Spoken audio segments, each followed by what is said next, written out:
Good morning, dear student. I Bola Shankar Singh, your Hindi teacher. Now I will teach you Hindi grammar, word विचार और class 8.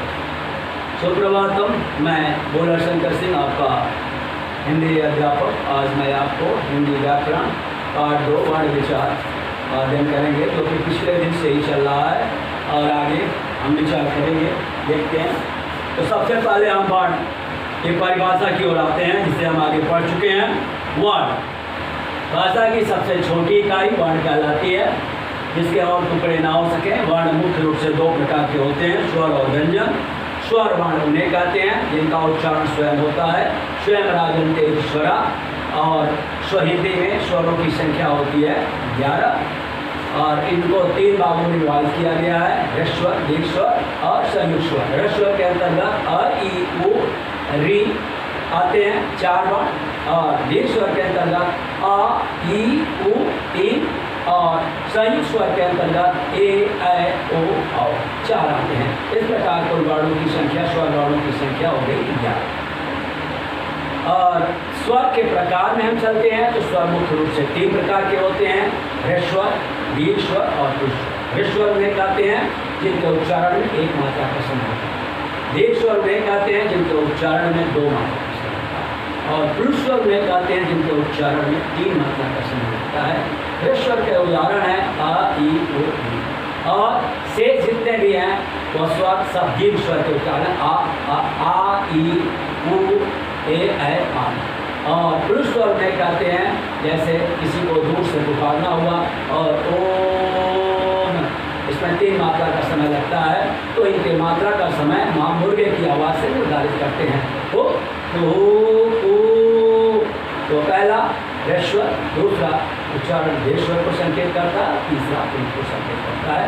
इस प्रकार ये स्वर के विभाग हुए. अब आते हैं अयोवा, जो ना तो स्वर के अंतर्गत आते हैं ना तो व्यंजन के अंतर्गत आते हैं. इनकी संख्या हिंदी में 2 है, आम आवता है. ये मुख्य रूप से 2 अयोवा हैं, जो हिंदी के वर्णमाला में तो आते हैं, लेकिन ये स्वर और व्यंजन दोनों के अंतर्गत नहीं आते.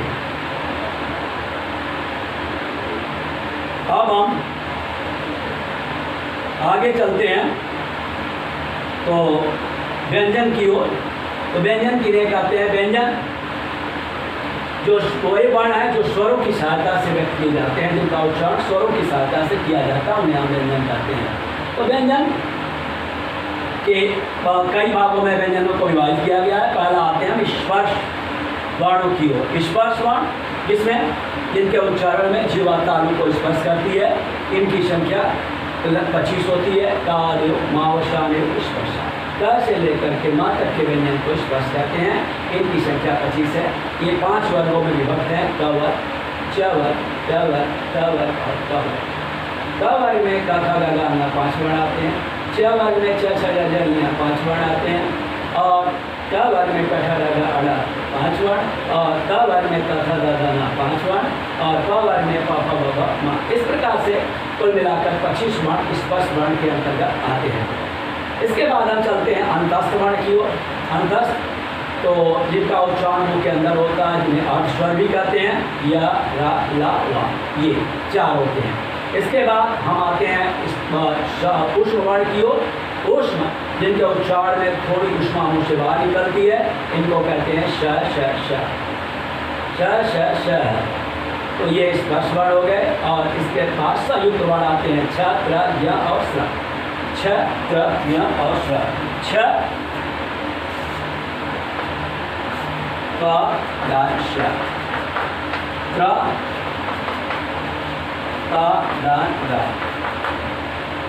ज, ज, ज, द, य. स्र, श, द, र. ये संयुक्त वर्ण.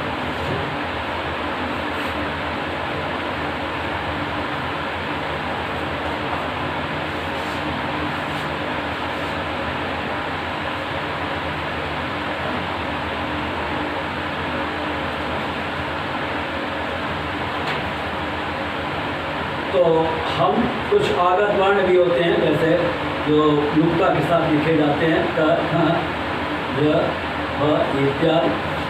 और साइन। तो हमने हिंदी वर्णों का जानकारी प्राप्त कर ली और विसर्ग होते हैं जिनका उच्चारण प्रायः अ की तरह ही होता है।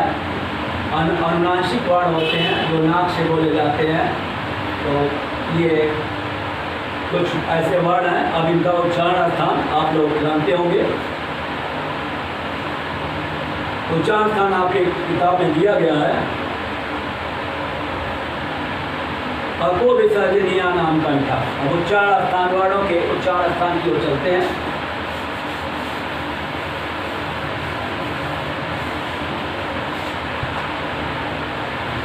अको विसर्जनीय नाम कंठा। अको विसर्जनीय नाम कंठा। ये सूत्र से आप याद कर सकते हैं आसानी से। तो संस्कृत का ये सूत्र है अ क वर्ग आ दोनों हो जाएंगे। क वर्ग आ हा तथा विसर्गों का उच्चारण स्थान क्या होता है? कंठ। दूसरा है ईचु ऐसा नाम तालु। ये ई बड़ा ई छोटा ई दोनों च या श वर्णों का उच्चारण स्थान तालु होता है। तीसरा है रेटो रसाणाम मूर्धा। रेटो रसाणाम मूर्धा। री आप हिंदी में आता नहीं। ता रा सा वर्णों का उच्चारण स्थान क्या होता है? मूर्धा।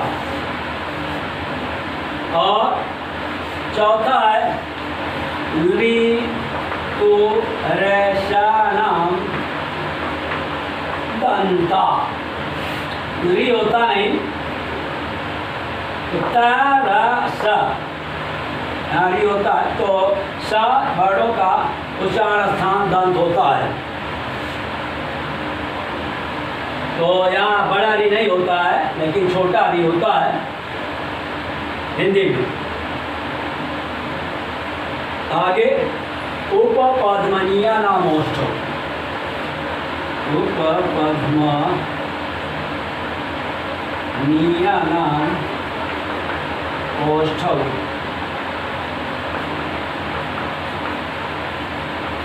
तो यहाँ उ बड़ा उ और प वर्ग का उच्चारण स्थान ओष्ठ होता है। बड़ा उ और छोटा उ तथा प का उच्चारण स्थान ओष्ठ होता है। छठा इमं गणनम नासिका च।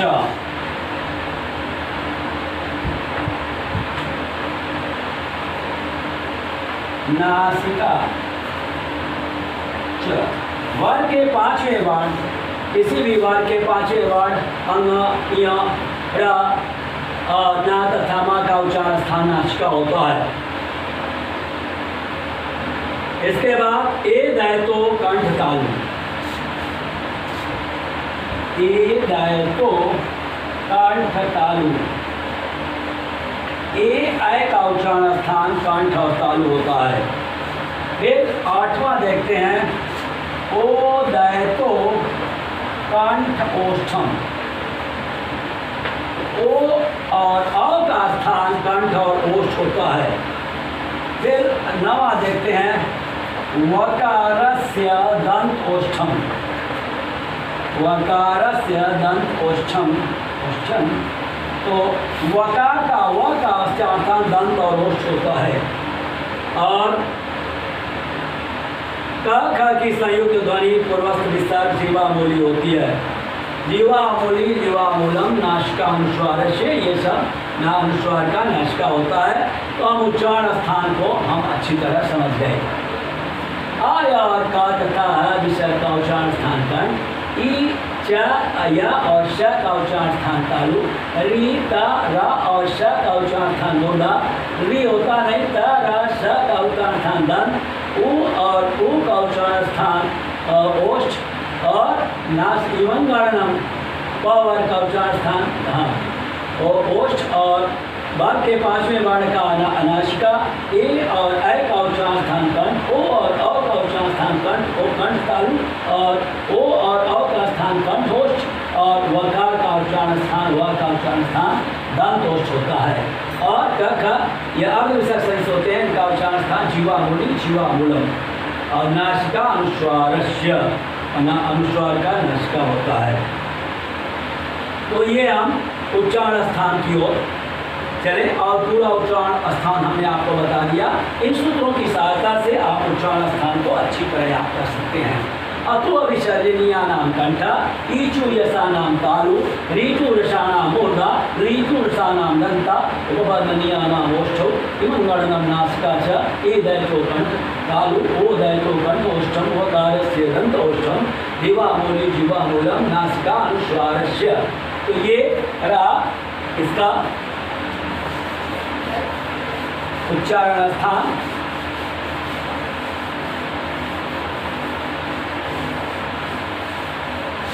अब हम शब्द की वर्तनी की ओर चलते हैं, कौन से शुद्ध हैं कौन से अशुद्ध हैं, तो इन पर हम विचार करते हैं।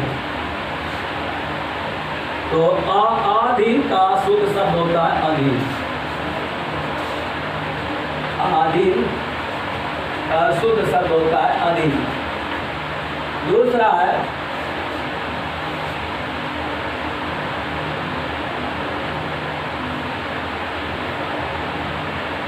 बारात का वारात,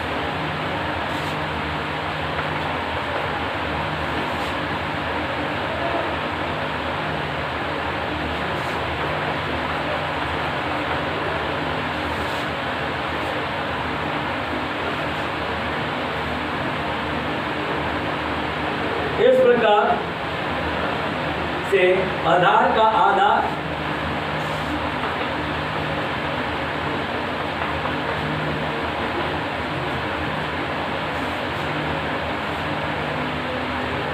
आधार, आजाद का आजाद,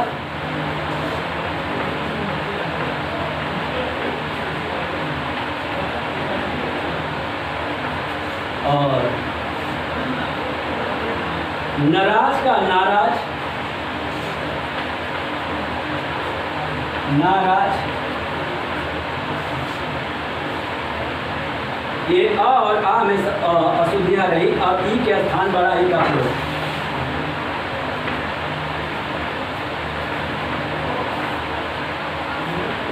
ई के स्थान पे बड़ा ई का प्रयोग।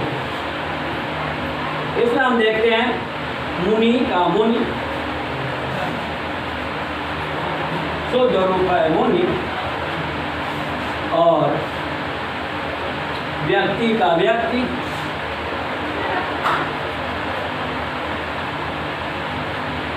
व्यक्ति,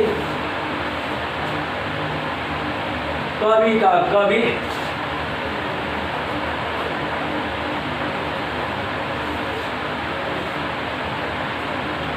अखिल का अखिल,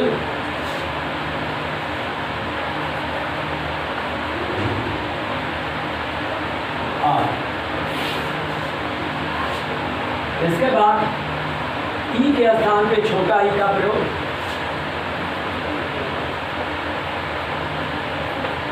छोटा ई का प्रयोग।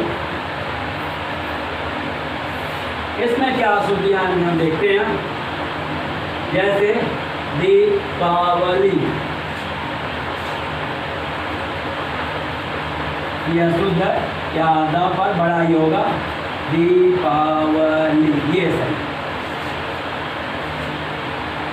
नीरो,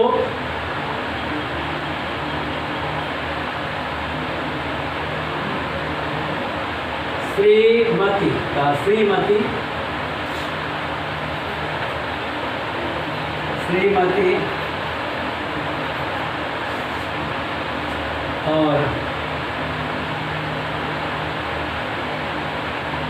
आशीर्वाद,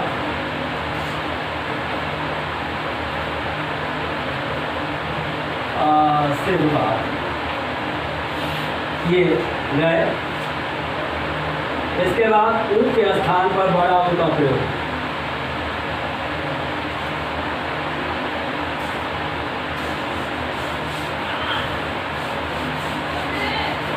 ऊ के स्थान पर बड़ा ऊ का प्रयोग,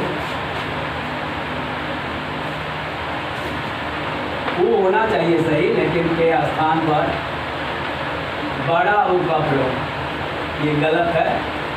तो पहला हम लेते हैं वस्तु, वस्तु को होना चाहिए वस्तु, ये सही है।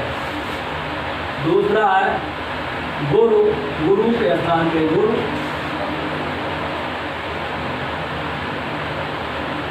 या गुरु होना चाहिए, गुरु के स्थान पे गुरु। प्रभु के स्थान पर प्रभु, प्रभु के स्थान पर प्रभु, प्रभु। तथा शाहरुख के स्थान पर शाह होना चाहिए।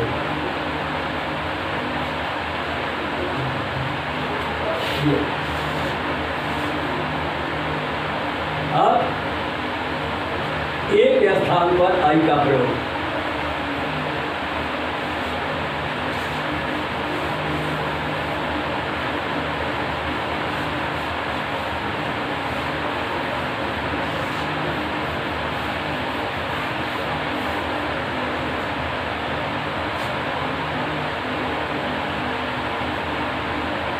एक के स्थान पर आई का प्रयोग, आयशा, आई के स्थान पर आई का प्रयोग, आई का प्रयोग ये अशुद्ध है, आयशा होना चाहिए आयशा। दूसरा है जैसा, जैसा। इसी तरह पैसा, ऐसा, ऐसा का पैसा, और ऐनक का ऐनक।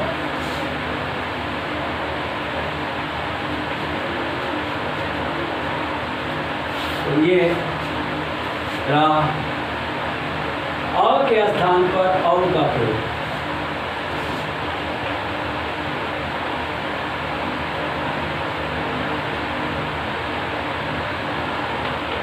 का प्रयोग, औ के स्थान पे औ का प्रयोग। जैसे हुआ कौन, सही शब्द है कौन, जौन और जौन।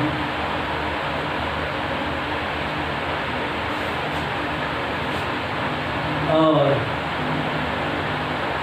औरत, औरत, ये है शय।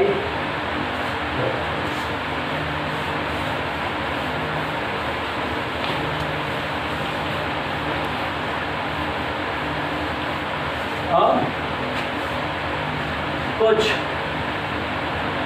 प्रश्न ऐसे भी हैं जिसे मैं आपको पढ़ करके बता दे रहा हूँ। औ के स्थान पे औ हो गया, औ के स्थान पे ओ का प्रयोग।